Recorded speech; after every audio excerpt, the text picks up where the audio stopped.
好，我是巨星毛不易，我现在要给大家介绍一下我的冰箱里的东西，因为我是东北人，所以我喜欢吃冬瓜。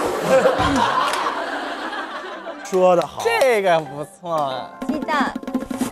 鸡蛋非常好吃，我一天可以吃12个，长个儿。我现在最近在减肥，所以我每天都吃这个，非常的好，我瘦了20斤。魔芋丝，哎呀，这个是，臭豆腐，我每天晚上抱着它睡觉。太好，真的好太厉害，你们真的很臭。而且他还特别把它关起来。有没有？没有啊，真香！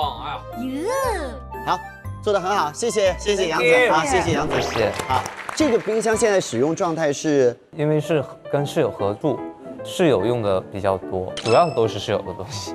跟大家报备一下，这里有一些果蔬啊，冬瓜、西兰花、胡萝卜，然后大葱、卷心菜，这个是葱，也是大葱。